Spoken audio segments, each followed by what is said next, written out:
करते हैं group number 3 to 12 elements. 12 elements are called D block elements. D block elements. Question पूछ सकता है why, तो आंसर क्या दोगे? because last electron enters in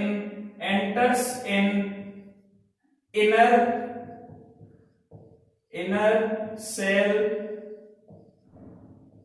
d subshell या d ऑर्बिटल. ठीक है, कहां पे एंटर करेगी? डी सब सेल में लास्ट इलेक्ट्रॉन एंटर करता है, उन सबको डी ब्लॉक एलिमेंट्स बोलते हैं. रिपीट, जिन एलिमेंट्स के इलेक्ट्रॉनिक कॉन्फ़िगरेशन में लास्ट इलेक्ट्रॉन हम कहां पे एंटर कर रहे हो बेटा? कहां एंटर कर रहे हो हम? डी सब सेल में एंटर कर रहे हो, तो उन सबको हम क्या बोलेंगे? D block elements. अब यहां पे एक चीज आ जाएगी, क्या आ जाएगी? कि जो लास्ट इलेक्ट्रॉन है वो इनर सेल के डी सब सेल में एंटर हो रहा होगा. मतलब फॉर एग्जांपल मैं लेता हूं 3, ग्रुप नंबर लिख रहा हूं 4 5 6 7 8 9 10 11 12. ठीक है, स्कैंडियम लिख देते हैं ना पूरा, ये लो लिख दिया.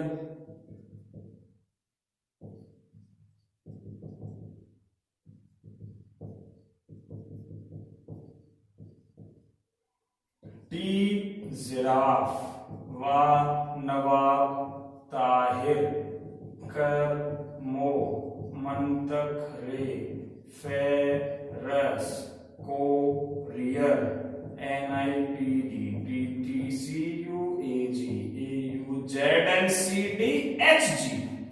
ठीक है बेटा, ये एलिमेंट्स हैं जो डी ब्लॉक में आते हैं. यहां वाले एलिमेंट्स में लिखता नहीं हूं, उसका खाली इतना सा कारण है कि वो ज्यादा यूज तुम्हारे में नहीं है. That's all. ठीक है, तो चलो हम फिलहाल इतने के बारे में देखते हैं. इन सबको डी ब्लॉक एलिमेंट्स बोलते हैं. ग्रुप नंबर 3 से लेकर 12 तक क्यों बोलते हैं? किसी एक का कॉन्फ़िगरेशन उठाते हैं. चलो सबसे इजी है, 21 को तुम जानते हो. स्कैंडियम का एटॉमिक नंबर क्या होता है? 21. कॉन्फ़िगरेशन लिखो जरा इसका, तो लास्ट में आ रहा होगा बेटा इसका कॉन्फ़िगरेशन. आर्गन आ गया, आर्गन का एटॉमिक नंबर 18. तो हमें कितने इलेक्ट्रॉन पूरे करने हैं? 21 पूरे करने हैं. 18 तो आर्गन लिखते ही पूरे हो गए. 18 आर्गन का एटॉमिक नंबर होता है, तो 18 तो आर्गन लिखते ही पूरे हो गए. ठीक है, इससे पहले वाली नोबल गैस लिख देनी है यहाँ पे ब्रैकेट में बंद करके, तो समझ जाता है एग्जामिनर भी कि ये भाई क्या है ना, टाइम की थोड़ी सी कमी है, इसलिए थोड़ा सा जल्दी में जा रहे हैं और ऐसे लिख के सिंपल लिख दे रहे हैं. क्या लिख दे रहे हैं? 4s2 3d1. क्या लिख दे रहे हैं बेटा? 4s2 3d1. तो लास्ट, अब इधर देखो, ये मेरे लिए सबसे बड़ा खेल है. लास्ट सेल कौन सी है? 4. लास्ट सेल कौन सी है? 4. ये पीरियड भी 4 है, पीरियड भी 4 है बेटा. ये देखो, हाइड्रोजन, हीलियम, सॉरी हीलियम तो गया हमारे लिए, है ना करो. पोटेशियम का एटॉमिक नंबर 19 होता है, फिर कैल्शियम आता है और उसके बाद स्कैंडियम आता है. तो देखो फर्स्ट पीरियड, सेकंड पीरियड और ये थर्ड पीरियड हो गया. ये कौन सा है? Fourth period. तो सेल कौन सी यूज होगी इसके लिए? फोर्थ यूज होगी. सेल कौन सी यूज होगी इसके लिए? फोर्थ यूज होगी. लेकिन डी सबसेल किसकी यूज हो रही है? डी सबसेल यूज हो रही है थर्ड सेल की. इसीलिए मैंने लिखा because last electron enters in inner shell d subshell. Clear है? कोई डाउट नहीं होना चाहिए. तो नेक्स्ट हम स्टार्ट करते हैं. इनका देखो जनरल इलेक्ट्रॉनिक कॉन्फ़िगरेशन क्या होगा डी ब्लॉक एलिमेंट्स का. एक बार जनरल इलेक्ट्रॉनिक कॉन्फ़िगरेशन बता देता हूं मैं. जनरल इलेक्ट्रॉनिक कॉन्फ़िगरेशन होता है NS2. ठीक है, NS1 to 2 लिख लेना ये वाला पॉइंट. जनरल इलेक्ट्रॉनिक कॉन्फ़िगरेशन,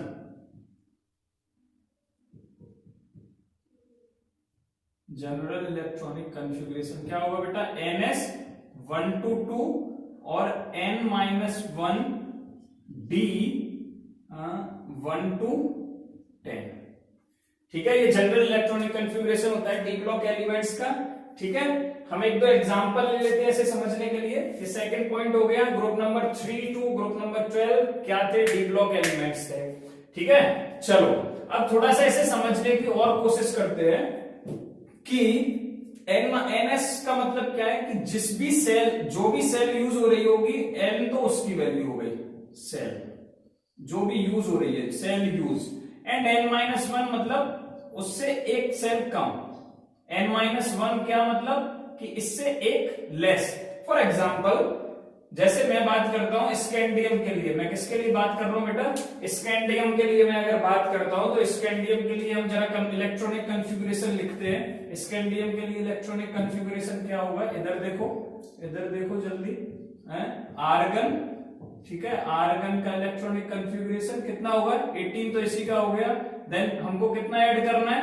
3 और ऐड करना है, तो क्या आएगा? नेक्स्ट 4s2 3d1, 3 इलेक्ट्रॉन और ऐड हो गए, तो यहाँ पे कंप्लीट हो जाता है। ठीक है, 4s2 3d1। ऐसे ही हम टाइटेनियम का लिख सकते हैं 22, टाइटेनियम का बताओ, आर्गन आ जाएगा मतलब 18 complete, 4s2 3d2, 4s2 3d2। ऐसे बेटा हम नेक्स्ट वेनेडियम का लिख सकते हैं, एटॉमिक नंबर 23। ऐसे जा रहा हूं मैं, ये मूव कर रहा हूं, देखो वेनेडियम का क्या आएगा? आर्गन और 4s2 3d3। ठीक है, ऐसे ही क्रोमियम का लिख सकते हैं 24, आर्गन 4s2 3d4। ठीक है, ऐसे ही हम यहां पे लिख के बता रहा हूं बाकी का। 25 मतलब मैंगनीज का क्या होगा बेटा? मैंगनीज का बताओ जल्दी, आर्गन 4s2 3d5। ऐसे करके तुम सबके लिख सकते हो। फिर मैं लिखता हूं डायरेक्ट यहाँ पे कॉपर का। ठीक है, कॉपर का क्या होगा बेटा? जल्दी बताओ कॉपर का एटॉमिक नंबर 29, तो आर्गन 4s2 3d कॉपर का 9 है ना, तो 20 इलेक्ट्रॉन और 9। ठीक है, आर्गन का पूरा लिखोगे यहां पे तो कंप्लीट हो जाएगा, कोई दिक्कत नहीं होगी समझने में। क्लियर? चलो, लेकिन ये सही है, ये भी सही है, लेकिन प्रैक्टिकली ये जो क्रोमियम का हमने लिखा है, जैसे सबका लिख रहे हैं वैसे अगर इसको मानते हैं तो ये प्रैक्टिकली गलत पाया जाता है। और ऐसा ही पाया जाता है कॉपर के केस में कि ये गलत है। ठीक है, अब ये क्यों गलत है? देखो अब सुनो, यहां पे तुम्हें एक नया कॉन्सेप्ट समझना है कि जो एस जो सबसेल है उसमें एक ही डिब्बा होगा बेटा। ठीक है, और डी जो है उसके अंदर कितने डिब्बे होंगे? 5। 1 2 3 4 5 बन गए। तो 4s हो गई ये क्या हो गई? 3d। नाउ 4s में कितने इलेक्ट्रॉन भरे हैं? मैंने 2 भरे हैं, और 3d में 1 2 3 4। क्लियर? ऐसे ही यहां पे आओ, कॉपर के केस में यहां पे लिख रहा हूं 4s बेटा ये रही। ठीक है, और 3d, डी में कितनी होती है? 5, पिछले वीडियो में बताया था। ठीक है, डी में कितनी होती है? 5, तो 3d में 5 हो गए डिब्बे। 4s के 2 भरो, 1 भरा 2 भरा। फिर यहां पे 9 इलेक्ट्रॉन भरो, 1 2 3 4 5 6 7 8 एंड देन 9। कोई दिक्कत नहीं होनी चाहिए यहां तक समझने में। नेक्स्ट, तो फिर दिक्कत कहां होगी अब तुम्हें? तो फिर सर इसमें क्या परेशानी है, ये क्यों गलत है? पैटर्न तो हम मेंटेन कर रहे हैं, देखो गलत क्यों हो जाता है। एक तो इलेक्ट्रॉन जब भी हम यहाँ पे फिल करते हैं इस तरीके से, तो एक चीज तो तुम्हें ये याद रखनी है कि हुंड का एक रूल है, स्क्रीन पे दिखाई दे रहा होगा। हुंड क्या बोलता है कि जब तक हम इलेक्ट्रॉन के सारे डिब्बे जितने भी यहाँ पे सबसेल के हमारे पास ऑर्बिटल अवेलेबल है, सबसेल के अंदर ऑर्बिटल है, तो डी सबसेल हो गई, इसके अंदर ये 5 ऑर्बिटल है। ठीक है, सबके अंदर पहले एक एक इलेक्ट्रॉन भरना है। जितनी भी ऑर्बिटल हैं, जितने डिब्बे हैं, सबके अंदर एक एक इलेक्ट्रॉन भरना है। जब एक एक इलेक्ट्रॉन कंप्लीट हो जाएगा, तब दोबारा से सेकंड इलेक्ट्रॉन एंटर करना है, स्टार्ट करना है। जैसे मैं यहाँ पे 3d9 वाले जो इलेक्ट्रॉन भर रहा हूं, एक बार दोबारा भर के दिखा रहा हूं। ये हुंड बोलता है, ये किसने बोल दिया बेटा? ये हुंड ने बोल दिया, क्योंकि स्टेबिलिटी इसी तरीके से अचीव होगी।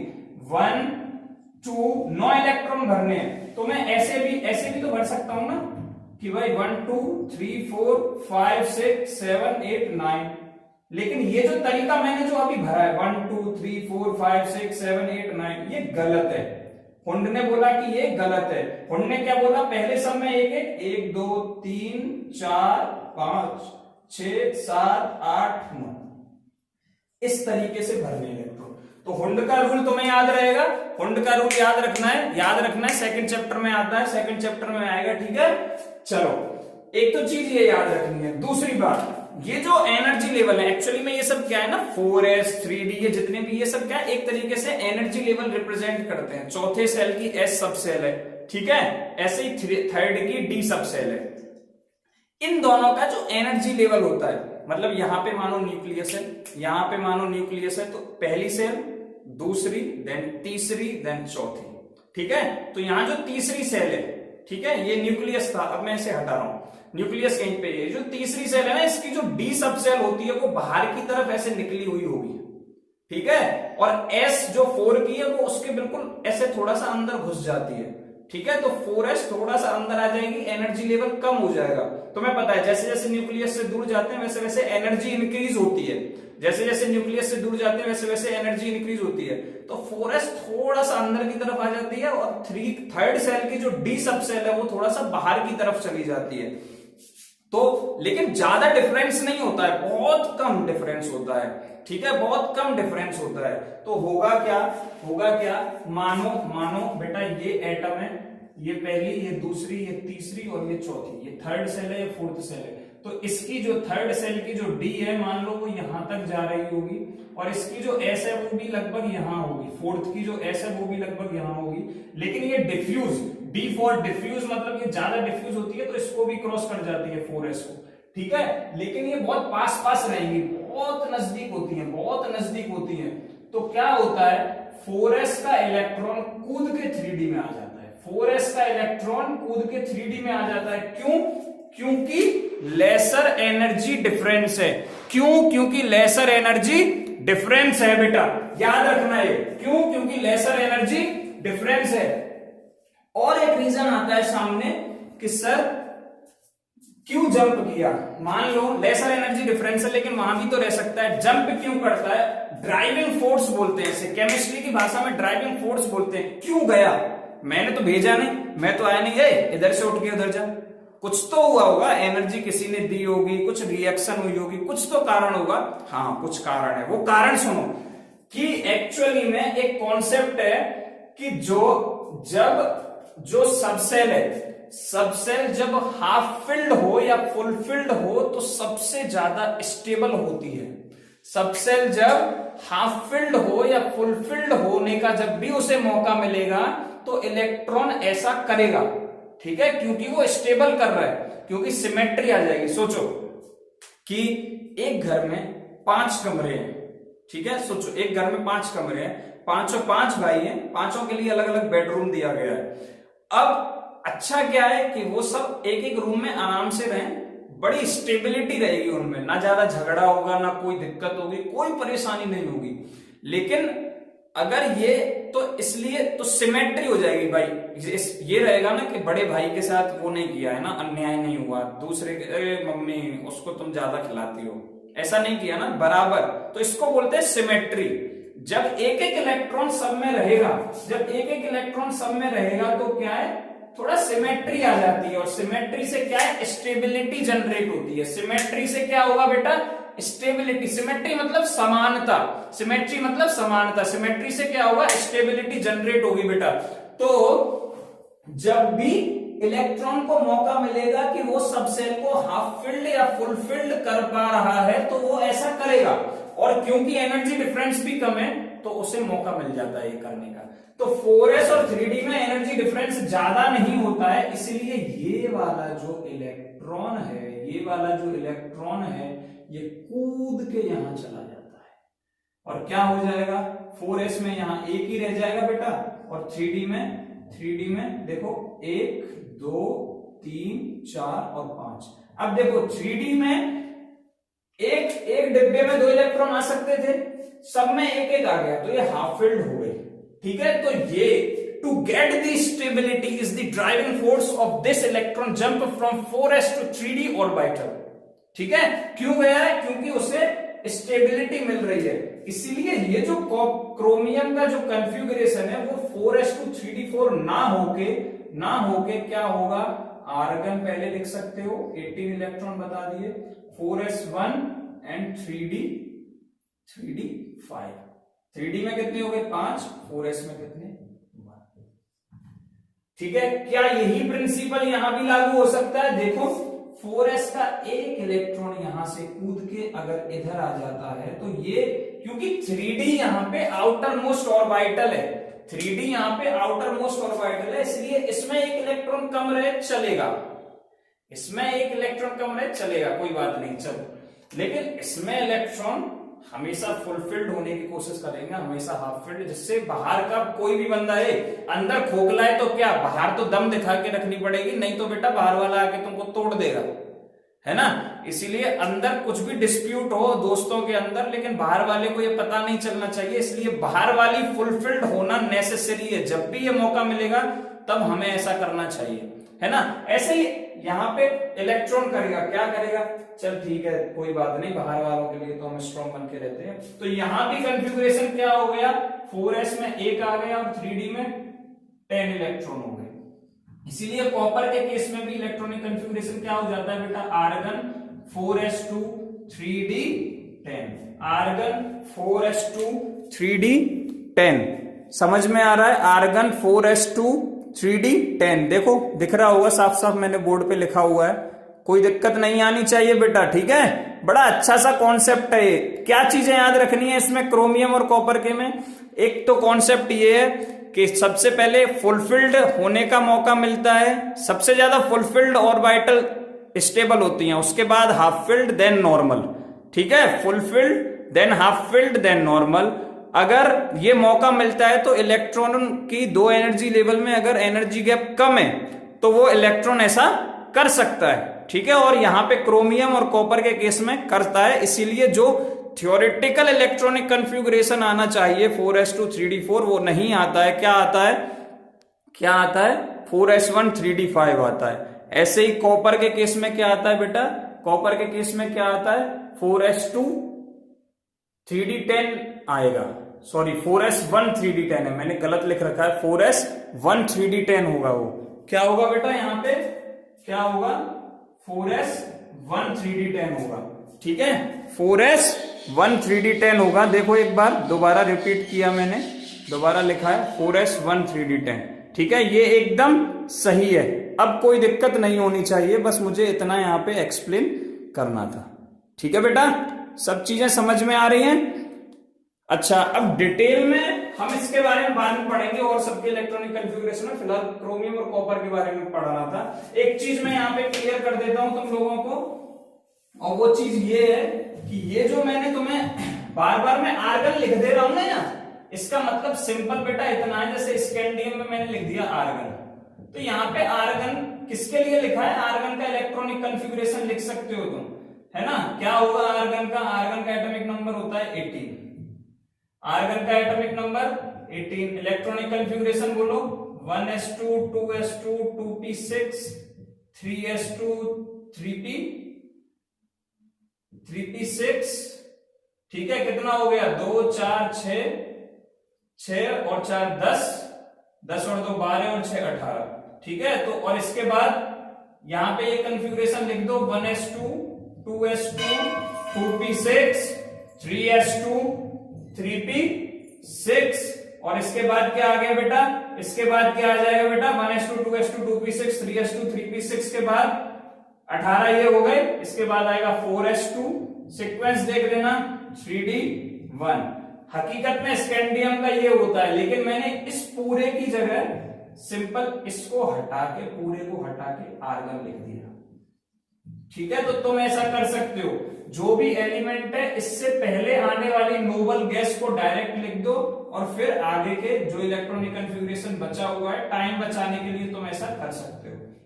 समझ में आया। अच्छा, कुछ पॉइंट्स और हैं डी ब्लॉक के बारे में।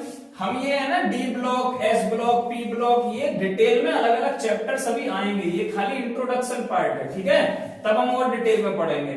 तो एक नेक्स्ट पॉइंट लिखो, डी ब्लॉक एलिमेंट्स सोज मार्कर के ये खत्म हो रही है। डी ब्लॉक एलिमेंट्स सोज वेरिएबल ऑक्सीडेशन स्टेट। ये ऑक्सीडेशन स्टेट क्या है ये सब हम बाद में पढ़ेंगे, ठीक है। अभी फिलहाल शॉर्ट में ब्रीफ में जा रहा हूं, खाली पॉइंट्स याद रखने हैं तुम्हें। इसके बाद all d block elements are metal. All d block elements are metal. All d block elements are metal. इसके बाद बेटा नेक्स्ट पॉइंट है कि दे फॉर्म कलर्ड आयंस। ये सब पॉइंट्स तो मैं लिखने हैं। दे फॉर्म कलर्ड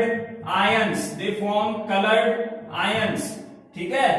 वो वेरिएबल ऑक्सीडेशन स्टेट शो करते हैं, इसीलिए वो कलर्ड आयंस है, ठीक है। ये रीजन भी है, वेरिएबल ऑक्सीडेशन स्टेट शो करते हैं इसीलिए वो कलर्ड आयंस भी हैं। तो कलर्ड आयंस बनाने का रीजन क्या लिखोगे? वेरिएबल ऑक्सीडेशन स्टेट शो करते हैं। वेरिएबल ऑक्सीडेशन स्टेट मतलब +2 भी दिखाएगा, +3 भी दिखाएगा, एक से ज्यादा दिखा सकता है, दैट्स ऑल, वेरिएशन कर सकता है, ठीक है। अब एक क्वेश्चन इंपॉर्टेंट हो जाता है कि why d block elements are called transition elements. Important question लिखो, सबसे ज्यादा important question, why d block elements are called, why d block elements, why, ठीक है, यहां वाई जरूर जोड़ देना, आर कॉल्ड ट्रांजिशन एलिमेंट्स। ये ट्रांजिशन एलिमेंट्स क्या है? ये ट्रांजिशन एलिमेंट्स क्या है बेटा? इंपॉर्टेंट क्वेश्चन है। देखो ट्रांजिशन एलिमेंट्स अर्लियर, पुरानी डेफिनेशन क्या है, ओल्डर डेफिनेशन, कि डी ब्लॉक जो ग्रुप 3 से लेके और 12 तक है, इसके इधर तो एस ब्लॉक है और इधर है पी ब्लॉक। जब तुम इधर देखोगे तो ये सब क्या है, मेटल्स होते हैं। एस ब्लॉक वाले क्या है, ज्यादातर सब मेटल हैं, केवल फ्रांसियम जो है वो क्या है, रेडियो एक्टिव होता है। जैसे जैसे हम डी ब्लॉक मतलब पी की तरफ जाते हैं, सब नॉन मेटेलिक कैरेक्टर बढ़ने लगता है, मतलब मेटेलिक कैरेक्टर घटने लगता है और नॉन मेटेलिक बढ़ने लगता है। तो एस ब्लॉक और पी ब्लॉक की प्रॉपर्टीज के बीच में ये जो डी ब्लॉक है ये ब्रिज जैसा काम करते हैं। जो प्रॉपर्टी इसके और इसके बीच में जो बड़ा गैप है उससे कम डिफरेंस, ब्रिज का काम कौन करेगा? ट्रांजिशन एलिमेंट्स करेंगे। कुछ ट्रांजिशन एलिमेंट्स एस ब्लॉक जैसी प्रॉपर्टी दिखाएंगे, कुछ पी ब्लॉक जैसी दिखाएंगे, ठीक है, समझ में आ रहा है? इसीलिए इनको ट्रांजिशन एलिमेंट्स बोल दिया जाता था, ठीक है। डेफिनेशन स्क्रीन पे तुम्हें दिख रही होगी, पुरानी डेफिनेशन है ये। अब न्यू कॉन्सेप्ट क्या आया कि जितने भी एलिमेंट्स हैं जिनमें डी सबसेल, हर वो डी ब्लॉक एलिमेंट जिसमें डी सबसेल खाली हो, ठीक है, जो फुलफिल्ड ना हो, कहने का मतलब थोड़ी सी खाली हो। फुलफिल्ड का मतलब हो गया कॉन्फ़िगरेशन में लास्ट में ये नहीं आना चाहिए 4s, मतलब S2 कंप्लीट ना हो और D10 ना हो, ये नहीं होना चाहिए, दैट्स ऑल। S का मतलब क्या हो गया, S भी भरी हुई है और D भी भरी हुई है, मतलब ये दोनों आउटर मोस्ट में तो यही रहती है ना, तो यही फिल होंगी, तो ये नहीं होना चाहिए। ये हुआ तो ट्रांजिशन एलिमेंट नहीं होंगे। अगर ये दोनों कंपलसरी है, खाली D10 ही चेक करो, S2 भी, ठीक है। तो लास्ट जो इलेक्ट्रॉन फिलिंग हो रही है S में और D में, ठीक है, वो S किसका होगा, N का, D किसका होगा, N-1 का। मतलब अगर ये 4s का है तो ये 3D होगी, अगर ये 5s है तो ये 4D होगी, अगर ये 6s है तो ये 5D होगी, ठीक है। तो इनको ट्रांजिशन एलिमेंट्स नहीं बोलते हैं। मतलब क्या कहना चाहता हूं, ये जो 12वां ग्रुप है, ठीक है, ये जो 12वां ग्रुप है जिसमें Zn, Cd और Hg आ रहे थे, यही तो था 12वां ग्रुप, एक बार चेक करो, यही तो था। इन सबके कॉन्फ़िगरेशन में यही होता है, 4s2 3d10 होगा इसका आउटर मोस्ट, इसका 5s2 3d 4d10 होगा, और इसका क्या होगा बेटा, इसका होता है 4f14 और 6s2 और 5d10। मतलब ये वाला चेक करो ना, इसमें देखो S पूरी भरी हुई है, 2 आ सकते हैं, 2 आ रहे हैं, इसमें भी पूरी भरी हुई है, इसमें भी पूरी है, ये दोनों भी, और इधर भी कंप्लीट है, तो ये ट्रांजिशन एलिमेंट्स नहीं होते हैं, ठीक है। क्यों? क्योंकि इसमें इलेक्ट्रॉन इधर से उधर अब जंप ही नहीं कर सकता, पैक हो गया सब कुछ, ठस्सम ठस भरे हुए हैं। ठस्सम ठस भरे हुए मतलब अब कोई यहां से बाहर नहीं जा सकता, जैसा है भाई चुपचाप बैठा रहे, ठीक है। जहां बैठा है ऐसे समझो जैसे लोकल गाड़ी में मथुरा से, जनरल डिब्बे में मथुरा से दिल्ली ट्रेवल कर रहे हैं, ठीक है।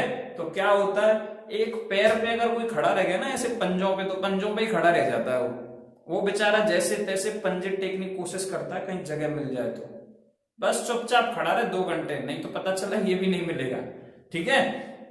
तो इसके केस में नहीं होगा। लेकिन जैसे आगे के ले लो, जैसे टाइटेनियम ले लो, उसमें क्या था 22 एटॉमिक नंबर हो गया, लास्ट इलेक्ट्रॉनिक कंफिगरेशन आएगा 4s2 3d2, ठीक है। तो इसमें डी सब सेल खाली पड़ी है, ठीक है।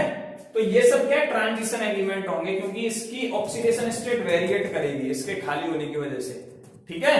तो तुम्हें क्या याद रखना है, नई डेफिनेशन क्या बन गई ट्रांजिशन एलिमेंट्स की, कि जिन डी ब्लॉक एलिमेंट्स का outer most electronic configuration fulfilled नहीं होता है, आउटर मोस्ट सेल जो है वो खाली रहती हैं, ठीक है, वो सब ट्रांजिशन एलिमेंट्स होते हैं। और जिनकी फुलफिल होंगी वो ट्रांजिशन एलिमेंट्स नहीं होंगी। तो मैं एक बात बोल सकता हूं, all transition elements are d block elements, but all d block elements are not transition elements, ठीक है। अच्छा, ये पूछता है क्यों ये ट्रांजिशन एलिमेंट्स होते हैं डी ब्लॉक एलिमेंट्स, अगर ये क्वेश्चन पूछता है तो तुम्हें क्या लिखना है, क्योंकि ये ब्रिज जैसा काम करते हैं, कुछ प्रॉपर्टी एस ब्लॉक की तरह दिखाएंगे, कुछ प्रॉपर्टी पी ब्लॉक की तरह दिखाएंगे, that's why d block elements are called transition elements, and also they have variable oxidation state except Zn, Cd and Hg। Is it clear? ठीक है बेटा, चलो अब हम बढ़ते हैं थोड़ा सा एफ ब्लॉक की तरफ। हम कहां बढ़ते हैं बेटा? एफ ब्लॉक की तरफ बढ़ते हैं। बस ये हमारा और आज का लास्ट टॉपिक है, छोटा सा, फिर इसके बाद हम प्रॉपर्टीज पढ़ेंगे। बहुत कम पढ़ाऊंगा मैं एफ ब्लॉक एलिमेंट्स में, तो एफ ब्लॉक एलिमेंट्स में कुछ पॉइंट्स लिख लो बस मेरी तरफ से, ज्यादा मैं इसमें अभी नहीं बताऊंगा तुम्हें। जब हम एफ ब्लॉक एलिमेंट्स तुम्हें 12th क्लास में स्पेशल चैप्टर पढ़ाएंगे, ठीक है, D and F block elements, वहां पे डिटेल में आता है ये सब। डी एफ ब्लॉक एलिमेंट्स में लिखो 2 रोज जो नीचे दी होती हैं पीरियोडिक टेबल के नीचे, जो सबसे नीचे जो 2 रो होंगी at the bottom are called f block elements. 2 rows at the bottom are f block, represents f block elements. कहां से कहां तक? सीरियम से लेके ल्यूटेटियम तक, दैट इज 58 से लेके 71 तक atomic number. Z equal to 58, lutetium का क्या होगा? Z equal to 71। इनको लेंथेनॉइड्स बोलते हैं। 2 डिब्बे हैं ना, ऊपर वाले को लेंथेनॉइड्स और नीचे थोरियम से लेके और लॉरेंसियम तक Z इक्वल टू 89 to 103, ठीक है, sorry Z equal to 90, atomic number 90, and lawrencium का Z इक्वल टू 103, ठीक है। इनको बेटा एक्टिनॉइड्स बोलते हैं। इनको क्या बोलते हैं? एक्टिनॉइड्स बोलते हैं। लेंथेनॉइड्स क्यों बोलते हैं? क्योंकि इससे आगे आने वाला एलिमेंट लेंथेनम होता है। एक्टिनॉइड्स क्यों बोलते हैं? क्योंकि इससे आगे आने वाला एलिमेंट एक्टिनियम होता है, ठीक है। कोई दिक्कत नहीं होनी चाहिए। जनरल इलेक्ट्रॉनिक कंफिगरेशन लिख लो इनका। General electronic configuration F block elements का क्या होगा, बस इतना ही मैं इसमें पढ़ाऊंगा, ज्यादा अभी फिलहाल नहीं बताएंगे। जनरल इलेक्ट्रॉनिक कंफिगरेशन लिख लो बेटा। जनरल इलेक्ट्रॉनिक कंफिगरेशन होगा इसका n-2 F12 14 n-1 D1 to 10 and ns